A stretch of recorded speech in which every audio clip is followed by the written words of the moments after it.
Madam, Lokesh Yuvagalam పాదయాత్ర ఎన్నో ఒడిదుడుకుల మధ్య, ఎన్నో అడ్డంకుల మధ్య ఘనంగా పూర్తి చేసుకుని భారీ బహిరంగ సభ, దాదాపు మనం చూస్తే లక్షల సంఖ్యలో జనసందోహం అయితే మనకు సభలో కనిపిస్తున్న పరిస్థితి. సో ఏంటి అసలు యువగళం పాదయాత్ర ముందున్న లోకేష్కి, యువగళం పాదయాత్ర ముగిసేసరికి ఉన్న లోకేష్కి తేడా ఏం గమనించారు మీరు? ఈరోజు దాదాపు 226 రోజులు 3136 కిలోమీటర్లు పూర్తి చేసుకొని ఎండనక వాననక అటు చలిని కూడా లెక్క చేయకుండా ఈరోజు రాష్ట్ర ప్రభుత్వం చేసేటువంటి దుర్మార్గమైనటువంటి పరిపాలన కానీ, దుర్మార్గమైనటువంటి ఆలోచనలు కానీ, వీళ్ళు చేసేటువంటి అన్యాయాల్ని మరి రాష్ట్ర ప్రజలకు తెలియజేయాలనే ఉద్దేశంతో మరి యువనాయకుడైనటువంటి నారా లోకేష్ మరి ఎంతో కష్టపడి ఈరోజు పాదయాత్ర చేస్తున్నారు. రాష్ట్ర ప్రభుత్వం కోసం, రాష్ట్ర ప్రయోజనాల కోసం, ప్రజల కోసం. మరి ఈరోజు ఈ జగన్మోహన్ రెడ్డి వచ్చిన తర్వాత రైతులకు జరిగినటువంటి అన్యాయం కానివ్వండి, యువతకి జాబ్ క్యాలెండర్ ఇస్తానని చెప్పి మరి సంవత్సరం కూడా జాబ్ క్యాలెండర్ ఇస్తాను, ప్రభుత్వ ఉద్యోగాలు భర్తీ చేస్తానని మోసం చేసి ఈరోజు వాళ్ళని గంజాయికి, కల్తీ మద్యానికి అలవాటు చేశాడు. ఈరోజు యువత తరపున కానివ్వండి, రైతుల తరపున కానివ్వండి, వ్యాపారస్తుల తరపున కానివ్వండి, ఉద్యోగస్తుల తరపున కానివ్వండి, మహిళల తరపున కానివ్వండి, ఈ ప్రభుత్వం చేసేటువంటి ప్రతి అన్యాయాన్ని కూడా ఈ ప్రభుత్వాన్ని ఎదిరించినటువంటి ప్రతి ఒక్కరిపైన ఉక్కుపాదం మోపి ఏ విధంగా కేసులు పెట్టి ఏ విధంగా దాడులు చేస్తుందో ఈ అన్యాయాన్ని చూసి కూడా ఆయన నారా లోకేష్ గారు చెలించిపోయి ప్రజల తరపున పోరాటం చేయాలనేటువంటి ఆలోచనతో ఈ యువగలం అనే పాదయాత్రని ప్రజాగరంగా స్టార్ట్ చేశారు.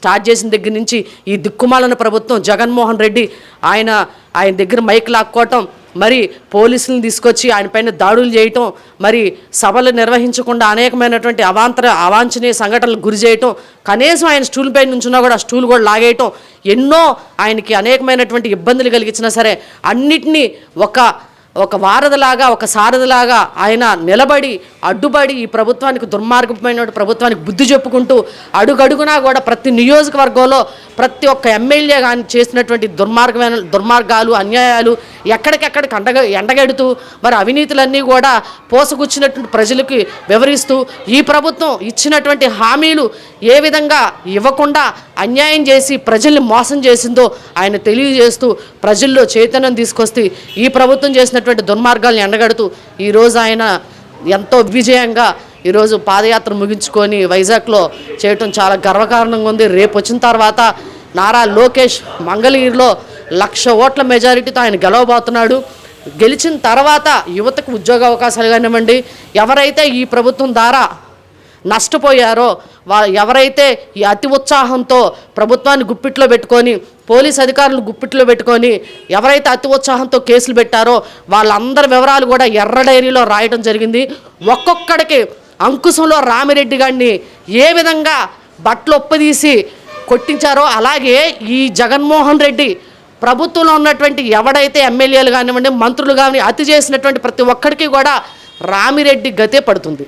అంటే మనం యువగళం పాదయాత్ర అంతా ఒక లెక్క, చంద్రబాబు నాయుడు గారిని అరెస్ట్ చేసిన కాలం అంతా ఒక లెక్క. 52 రోజుల పాటు చంద్రబాబు నాయుడు జైల్లో పెట్టడం, దాదాపు 79 రోజులు యువగళం పాదయాత్రకి గ్యాప్ రావడం అనేదాన్ని, సో ఈ అన్నింటిలో కూడా కొంత గడ్డుకాలంగా చెప్తూ ఉంటారు. మరి ఈ అంశాన్ని ఎట్లా చూస్తారు?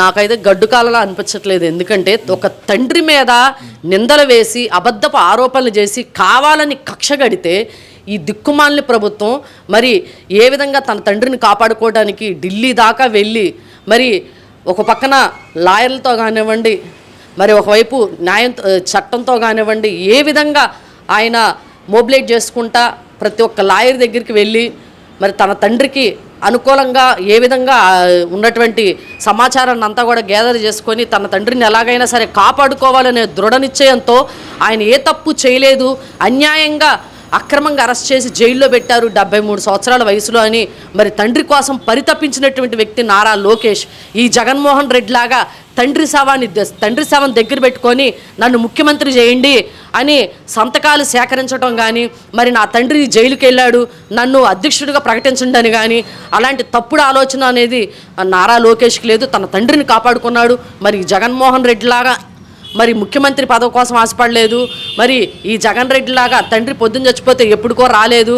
ఈ విధంగా ఓ పక్కన తండ్రి చనిపోయినా కూడా వాళ్ళ మీద అనుమానాలు ఉన్నాయి, వీళ్ళ మీద అనుమానాలు ఉన్నాయని చెప్పి ఇవాళ అధికారం వచ్చిన తర్వాత ఎవడైతే మరి అంబానీ వాళ్ళు లేకపోతే వాళ్ళు వీళ్ళు చంపారని వాళ్ళపై నిందలేశారో వాళ్ళకే రాజ్యసభ టికెట్ ఇప్పించాడు. అంటే జగన్మోహన్ రెడ్డి తండ్రిని చంపేసిన వాళ్ళను కూడా ఆదరించి పక్కన పెట్టుకున్నాడు. లోకేష్ తన తండ్రి పైన ఆరోపించినటువంటి అబద్ధపు కేసులు కానివ్వండి, జైలు శిక్షలు కానివ్వండి, ఇవన్నీ కూడా ఈ ప్రభుత్వానికి తిప్పికొట్టి ఒక అభిమన్యుడిలాగా తన తండ్రిని కాపాడుకున్నాడు.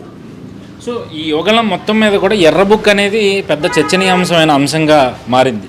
సో ప్రతి ఒక్కరి తప్పులను కూడా ఈ ఎర్ర పుస్తకంలో రాస్తున్నాను, ఇదే గిఫ్ట్ని చంద్రబాబు నాయుడు గారికి సభలో నేను ఇవ్వబోతూ ఉన్నాను అని చెప్పి ఆయన చెప్పడం. సో ఏంటి ఎర్ర పుస్తకం గురించి?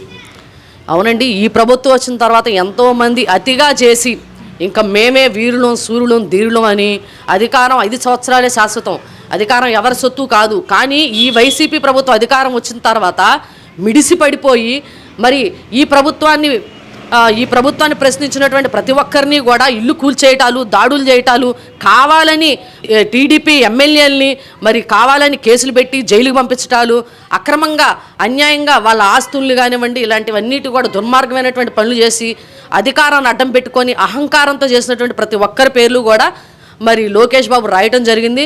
మరి రేపు అధికారం వచ్చిన తర్వాత మెత్తగా ఉండటానికి చంద్రబాబు నాయుడు కాదు, ఇక్కడ గట్టిగా ఇస్తాడు లోకేష్.